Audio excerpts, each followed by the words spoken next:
Hey, it's Sarah with Loaves and Dishes, and today I'm going to be showing you how to make this super easy sausage gravy.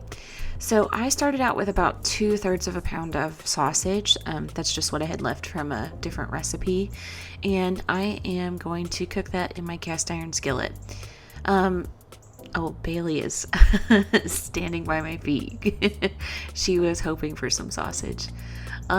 Anyway, so I'm just going to cook that, and I'm gonna kind of grind it up. And for sausage gravy, this part's kind of up to you, but I personally like more sausage and smaller chunks of sausage in my gravy. So I ground that up, it's all cooked. Now I'm adding flour, and I'm adding flour just a tablespoon at a time. As you get, the more times you make this recipe, the better you'll get at it. And so you'll be able to do it in like bigger chunks if you want to add, like if you want to get crazy and add like half a cup of flour at one time. If you're just making this recipe for the first time, I wouldn't recommend it. I would recommend going slower so that you can kind of see the changes in the sausage so you know what to look for, because the measurements are not exact. So I'm adding flour until all of the sausage is really coated in the flour, but there's not like flour hanging around in the pan. And you can kind of see the sausage kind of changes color.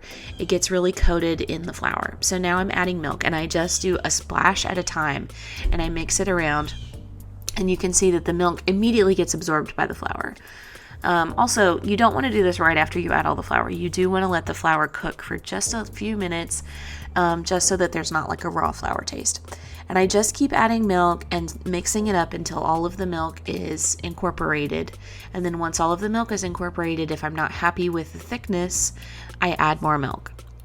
And I did this a little bit at a time. I could have gone, heavier with the milk at the beginning, but I wanted to make sure that you all saw, like, this is what it's going to look like. And it's sort of a trust the process recipe. It's not going to come together until the very end. And you're going to think, oh my God, this is taking forever. There's Goose hoping for some sausage gravy. You're going to think, this is taking forever.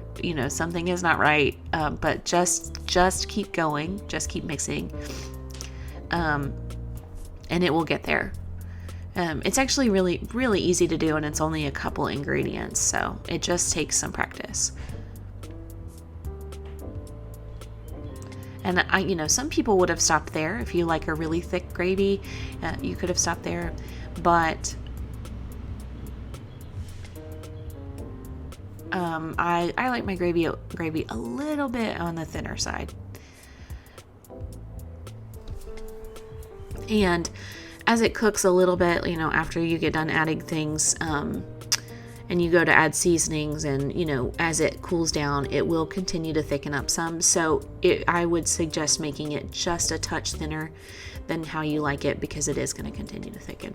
So there, I had it all done. I added just a touch of salt, just because it felt wrong not to, but the sausage has enough salt in it that I think it is probably fine without it. And I added some pepper, and I go heavy on the pepper for sausage gravy. It just makes it taste better. Somehow this sausage gravy really is related to, I think, James Dean. It's a big family legend.